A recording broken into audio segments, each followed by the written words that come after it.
শুরু হলো বিজয়ের মাস ডিসেম্বর।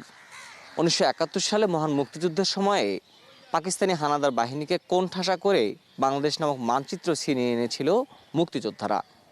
তাদের রক্তে রঞ্জিত এই বাংলাদেশে আজকে আমরা স্বাধীন জাতি। তবে স্বাধীনতার যে মূল চেতনা অসাম্প্রদায়িক বাংলাদেশ, সেটি বাস্তবায়নের পথে অনেকটাই এগিয়েছি আমরা, অনেকটাই পারিনি।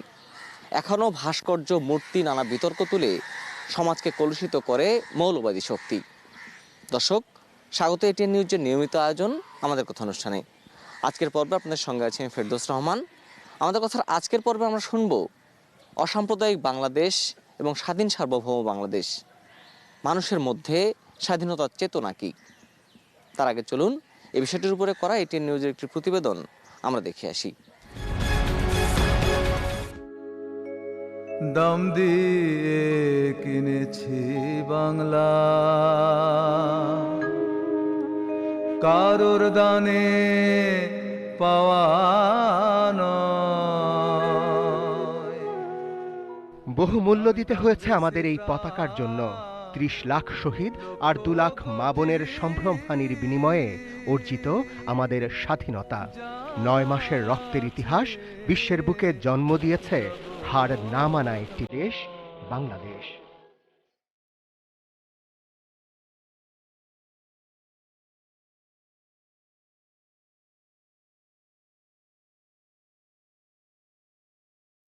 (১৯৭১ সালের ডিসেম্বর শুরুর আগেই হানাদার মুক্ত হতে থাকে দেশের এক একটি অঞ্চল। ঢাকাকে প্রায় বিচ্ছিন্ন করে ফেলে বীর মুক্তিযোদ্ধারা। গেরিলা যোদ্ধাদের চতুর্মুখী আক্রমণে দিশেহারা হয়ে পড়ে পাকিস্তানি হানাদার বাহিনী। মুক্তিবাহিনীর হাতে পড়ার আতঙ্কে পাকিস্তান যুদ্ধে টেনে আনে ভারতকে। জাতিসংঘের মাধ্যমে যুদ্ধবিরতি আদায় করাই ছিল তাদের মূল উদ্দেশ্য। কিন্তু তাদের সেই চেষ্টাও ব্যর্থ হয় গ্রেপ্তার হওয়ার বহু আগেই নেয়া বঙ্গবন্ধুর কূটনৈতিক পদক্ষেপে। ৪ ডিসেম্বর ভুটান ও ৬ ডিসেম্বর ভারত স্বাধীন বাংলাদেশকে স্বীকৃতি দেয়। To the elected and acknowledged representatives of the people of Bangladesh.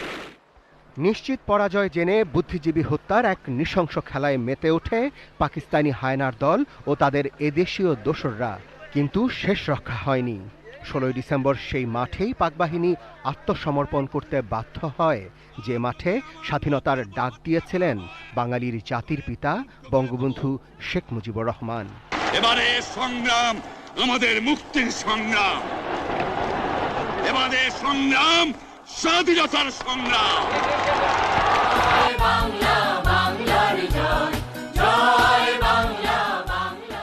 তৎকালীন রেসকোর্স ময়দান ও বর্তমান সোহরাওয়ার্দী উদ্যানে সেদিন ৯৩,০০০ পাকিস্তানি হানাদার আত্মসমর্পণ করে। উদারতা দেখিয়ে মহান স্বাধীনতা যুদ্ধের বীর মুক্তিযোদ্ধারা জেনেভা কনভেনশন মেনে পাকিস্তানি সৈন্যদের তুলে দিয়েছিল মিত্রবাহিনীর হাতে। অর্ধ শতাব্দী আগে উকুতভয় সেই মানুষগুলোর আত্মত্যাগের দৃষ্টান্ত নতুন প্রজন্মকে জানাতেই বিজয়ের মাসের শুরুর দিনটি বীর মুক্তিযোদ্ধা দিবস হিসেবে পালন করবে বাংলাদেশ। Arafat Siddiqui, ATN news, Dhaka. দর্শক, আমরা এতক্ষণ এটিএন নিউজের প্রতিবেদনটি দেখলাম। চলুন দেখা যাক অসাম্প্রদায়িক বাংলাদেশ নিয়ে সাধারণ মানুষ কি বলেন। যখন আমি বাংলাদেশের কথা বলি তখন কিন্তু সবার বাংলাদেশ, আমি যখন বাংলা ভাষার কথা বলি সবার বাংলা ভাষা। সুতরাং এই জায়গাতে কিন্তু আমাদের একটা জাতীয় যে ঐক্যমত এবং আমরা যে প্রগতিশীল, সেই প্রগতিশীলতাকে রাখতে হবে। আবার আমাদের যে সমস্ত মৌলিকত্ব আছে সেই মৌলিকত্বকে বজায় রেখেই কিন্তু আমাদেরকে এগিয়ে নিয়ে যেতে হবে। শিক্ষিত লোকের সংখ্যা বাড়ছে কিন্তু ভালো মানুষের সংখ্যা বাড়ছে না। সুতরাং আমরা মানুষকে মানুষ হিসেবে দেখব, সে কোন ধর্মের কোন বর্ণের সেটা না দেখে আমরা যে এই একে অপরের সহচর হিসাবে, একে অপরের সঙ্গী হিসাবে, কমপ্লিমেন্টারি হিসাবে আমরা যদি কাজ করি তাহলেই কিন্তু বাংলাদেশকে আমরা এগিয়ে নিয়ে যেতে পারবো। এখনো আমরা হয়তো বা কাঙ্ক্ষিত লক্ষ্যে পুষতে পারিনি, তবে আমরা মনে করি যে স্বাধীনতার ৫০ বছর পূর্তি, এই আমাদের জাতির জনক বঙ্গবন্ধুর শতবর্ষ এবং এই দুইটা বিষয় উদযাপনের মাধ্যমে আমরা অনেক কিছুকে কাটিয়ে উঠতে পারবো এবং আমরা একটি অসাম্প্রদায়িক দেশ হিসেবে গড়ে তুলতে পারবো। একটি সাম্প্রদায়িক সম্প্রীতি বলতে যেটা বুঝি যে সকল শ্রেণীর সকল ধর্মের মানুষ সুন্দর করে বসবাস করবে, কিন্তু বর্তমান সময়ে আমরা দেখি যে দুইটাই মানে এক ধরনের, আমার কাছে মনে হয় যে আমরা প্রান্তিক জায়গায় অবস্থান করছি। যারা মৌলবাদী তারা একটা প্রান্তিক কথাবার্তা বলছে, এবং যারা অসাম্প্রদায়িক কথা বলছে তারা অনেকেই আবার ধর্মহীন এক ধরনের চিন্তাভাবনাকে। সুতরাং এই যে একটি ভারসাম্যপূর্ণ অবস্থা তৈরি করা, যে যাতে কোনো অবস্থায় কোনো শ্রেণীর ধর্ম সম্প্রদায়ের মানুষের উপর আঘাত না আসে, সবাই মিলেমিশে বসবাস করতে পারে, এই বিষয়টি অ্যাড্রেস করাই হলো বাংলাদেশের আমার কাছে মনে হয় আমাদের একটি স্বাধীনতার চেতনা, যেই চেতনাটা আমরা যাতে রাখতে পারি বাংলাদেশে। ভাস্কর্য নিয়ে যেটা এখন বলতেছে সবাই, এটা কিন্তু আসলে সাম্প্রদায়িকতা না। আমার মনে হয়, আমি মনে করি এটা হচ্ছে মৌলবাদ। এটা এক ধর্ম আর এক ধর্মকে বলছে না, এটা হচ্ছে যে মৌলবাদ। এটা হচ্ছে যে গ্রুপটা আজীবন স্বাধীনতার বিরোধিতা করে আসছে, সেই সময়ও দেশের মধ্যে থেকেও পাকিস্তানের হয়ে কাজ করছে, তারাই কিন্তু আবার এই প্রসঙ্গটা আনছে। তো এরা আনছে, এটা যুগে যুগে এরকম থাকবে, কিন্তু এদেরকে প্রতিহত করা হবে, এটা করা উচিত, এবং গভর্নমেন্ট এটা করবে ইনশাল্লাহ। আমাদের যে স্বাধীনতার যে লক্ষ্য ছিল, সেই লক্ষ্য আমরা অনেকাংশে পূরণ করেছি নিশ্চয়ই। অনেক জায়গায় আমরা পেরেছি, যেমন অর্থনৈতিকভাবে আমরা অনেক স্বাবলম্বী হয়েছি, আমাদের নিজস্ব একটা মানচিত্র আছে, একটা পতাকা আছে, আমাদের একটা নিজস্ব পরিচয় আছে। কিন্তু কিছু কিছু জায়গায় আমরা ব্যর্থ হয়েছি। সেই কিছু কিছু জায়গার একটা বড় জায়গা সম্ভবত হচ্ছে আমাদের নৈতিকতার জায়গা, আমাদের মানসিকতার যে দৈন্য, সেই জায়গাটি। 71 সনে আমাদের মা বোনের উপরে যেই মানে পাকিস্তানের হানাদার বাহিনী যে নির্যাতন করছে, এগুলি মনে উঠলে টিভিতে দেখি যখন, তখন একটু মনটা একটু হয় যে আমরা যদি ওই সময় থাকতাম তাহলে আমরা যুদ্ধ করতে পারতাম এই ব্যাপারে। ভাস্কর্যের মেইন মেসেজটা হচ্ছে আমাদের মুক্তিযুদ্ধের একটা চিহ্ন।